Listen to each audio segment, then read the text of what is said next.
Hello and welcome to Short Thoughts, the bite-sized interview show where I ask your favourite people in the gaming industry a bunch of somewhat silly questions. My name's DC Bradshaw, and my guest today is Dr. Emily Friedman. Thank you for joining me. Hello, pleased to be here. Without further ado, let's dive in. For those that don't know you, could you please describe the creative thing or things you do, but only using words of one syllable? I teach games and long novel. Ooh, So close. books. Books. I teach games and long books. Very nice, very nice. The number of people so far have tripped up on like the last word. I think it's that, last leg of a marathon. I'm 2 minutes from home, so I've stopped paying attention. I'm on autopilot. But there we go. Very nice. Let's go to something maybe a little bit sillier. If you were a pirate captain, what would be the name of your ship? Sophias, the goddess of wisdom, and the name of my college hymn of my undergraduate. Oh, nice. I should have known talking to someone in education, it was going to be vaguely academic, I think, and less trying to think of a better word than trashy. But but no, I like it. Well, the other option is the Green Lantern, and that's a little IP controlled. Yes, I feel lawyers would have an issue with that one, though they'd have to board your ship in order to stop you. No, I should lean in because the pirate life. Yes, it's not the traditional swashbuckling piracy, but it is piracy of some kind, I think. So, yeah, sure, let the lawyers try. Question three. What's your favorite, just mindless fun popcorn movie? I will go with um Indiana Jones and the Last Crusade. I'm signaling my age in all kinds of interesting ways. Oh, no, not at all. Oh, I hate having to call it a classic because it shows my age as well. But no, it is a good, solid choice of something you can absolutely be watching for the millionth time or just have on in the background and still enjoy it. And it was one of the first computer games I ever played. Oh, what was that for? Dare I ask? Oh, whew, what an interesting question to which I do not know the answer off the top of my head. I mean, it was a PC game. Oh, okay, right. Of course, it's Lucas Arts. It's the golden age of adventure point and clicks. Come on. Oh, is that what was it? Was it of a, I mean, not quite Monkey Island. I don't think you can compare Indiana Jones to Monkey Island, but of that kind of ilk. Yeah, because it comes out the same year as the movie in 1989. Nice. If you could have a miniature version of a mythological or fantasy creature as a pet, what would it be? I'm gonna go first answer is best answer. Tressum. So the flying cat of the Forgotten Realms lore, only made even tinier and more adorable. I think they've recently risen in popularity from Tara Gale's Tressym in Baldur's Gate 3. I believe so, although I have not yet gotten to that part of BG3 myself. I apologize for the mild spoiler on that one. Oh no, it's so on brand it hurts for Gale. That is a very good choice. And thoroughly adorable. But even smaller still, so like would be able to like sit in a pocket or something like that. Well, if it's a miniature version, it has to be Yeah, smaller. I guess. Yeah.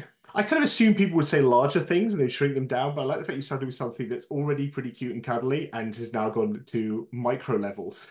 Yeah, like halfling size Tressum. But it definitely means it could like sit on your shoulder or something Oh, for sure. as you're getting on with your day. I mean, I thought about things like, Almirages, but then the destructiveness of a bunny plus a Mm. horn, that's a problem. Any number of challenges. I think a lot of people underestimate how destructive bunnies are. It's like they are incredibly cute, but if you speak to anyone who's had one as a pet, every cable needs to be, I don't know, wrapped in titanium or something, or it will get destroyed. This is probably one I have to do. In education, I know I certainly had to choose my words carefully when I was teaching. What's your favorite swear word or phrase that's not actually swearing? Oh, well, I will preface this by saying that I do actually swear and use all the words that you can't, well, not all the words that you can't say on the radio and television in my class, because I teach adults and I teach the robust history of the English language, including some of the oldest words in our language. That said, I am fond, or I was once fond of my godfather, who's also an educator, was fond of saying, God bless America. I not so much, but I do say Krakatoa a lot for reasons I cannot explain. Nice. I like that one. And not one I've heard before. As I kind of get all these answers, I'm not only getting a list of, things I should maybe watch or read or stuff like that, but, my lexicon expands of strange exclamations that may come out of my mouth at some point. and I won't know why. A strange kind of influencing. So, moving away from swearing then, if you had to, or chose to, entirely up to you, sing a Disney song at karaoke, what would you choose? This is going to be the one where I punt and say I explicitly do not do karaoke because of a incident in graduate school that involved afternoon karaoke, my dissertation supervisor, an unfortunate rendition of Ring of Fire, and my classmates discovering that I went to elementary school with Beyonce. Oh, there's so much to unpack there. That I almost don't care about my original question anymore. Wow, that's a lot. But it's a good answer. If I'm not going to answer the question, I will provide the lore. That is appreciated. You're not just stonewalling, you are diverting me on a far more interesting path. I mean, I will sing along when someone else is doing the like, don't stop believing kind of moment with a big kind of I want song of the great Disney tradition. Mm, And as a child, because I grew up in the moment of Aladdin, mm. running around the house and singing "Never Had a Friend Like Me," it was. If you were asking, 8, 9, 10-year-old me that question, that's probably high on the rep. Good answer. I did also, in my middle years, take a medal at the Texas State speech and debate competition for vocal interp with a Mary Poppins song. You are a woman of many talents, apparently, and an intriguing backstory.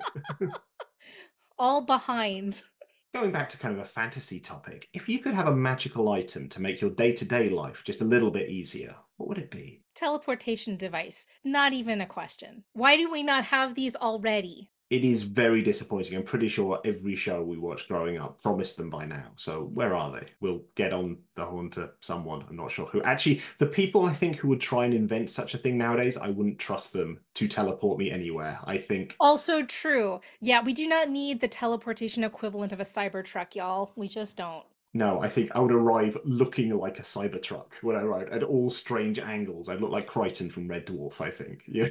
Oh no, I was gonna make that joke and I refrained.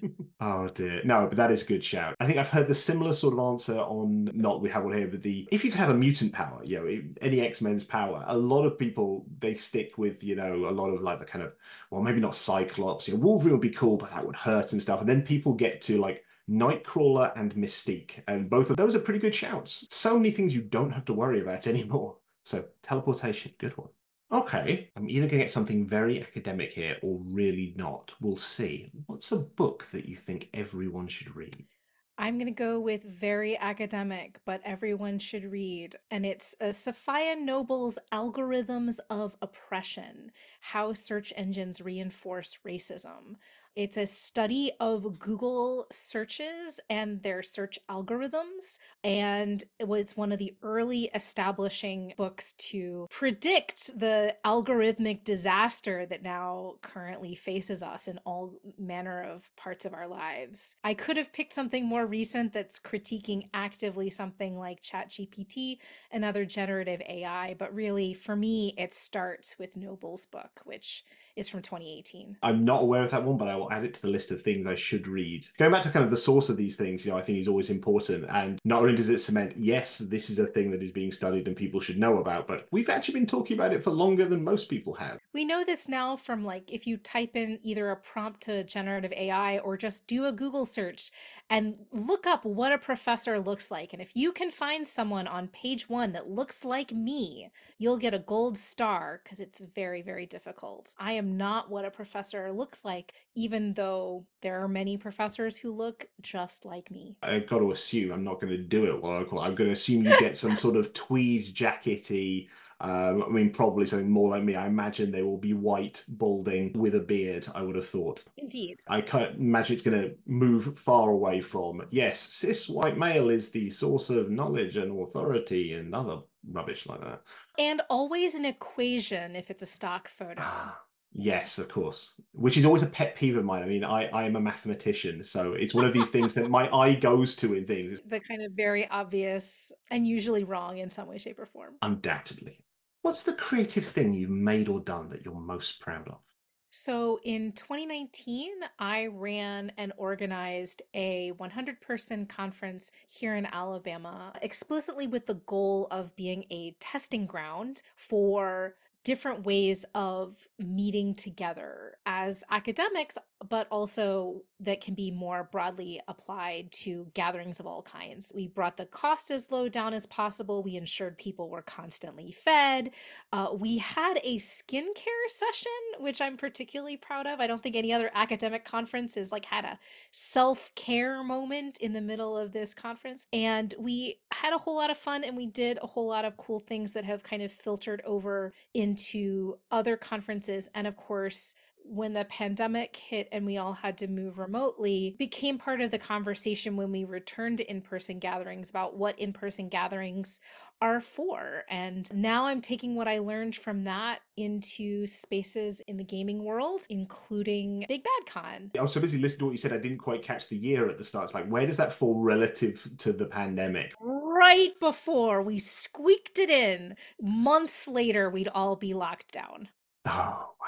You can tell the people who have embraced this way of working, and the people who've embraced it way too far, who want to now, oh, let's just jump on a call about anything. It's like, no, no, not everything has to be a conversation. Emails are great for stuff, or try it yourself first before necessarily asking for help. But no, I think it's in really important conversations and how best to do both ends of the spectrum. It's worth noting that I'll also be at a conference that was originally supposed to be part of Gen Con, Generation Analog, which is a scholarly meeting for the study of tabletop role playing games, board games, and more, sponsored by Asmodee's Game in Lab arm. And it went online in 2020, which was supposed to be its first year, and it's never not been online because suddenly you don't have to worry about visas and you don't have to worry about expensive travel and you do have to worry about time zones, but we can find ways to be together in exciting and stimulating ways. And I'm now going to have to look that up because actually somehow that's passed me by. So the final question, could you please give us your favorite inoffensive, groan-worthy dad joke?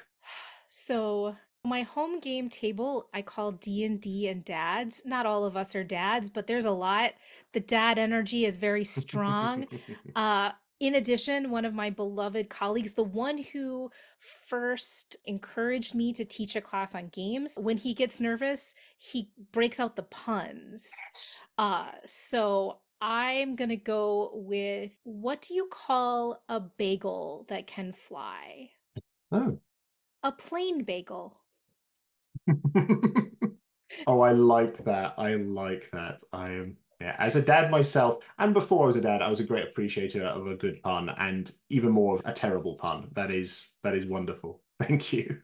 Oh, well, that's it. So thank you so much for your time. If folks have enjoyed these insights into the brain of Dr. Emily Friedman, where can they find you on the internet?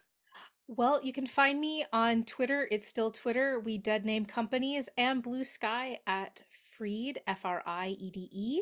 I own the means of production always at ecfriedman.com, which is where you can also find my experiments in writing about games, especially tabletop role playing games, and actual play performance as I work towards the first of what looks to be several books relating to the subject. Marvelous. And thank you so much, everyone out there who is watching and or listening. I'm DC Bradshaw, and this has been Short Thoughts with Dr. Emily Friedman. Hope you have an amazing day. Take care.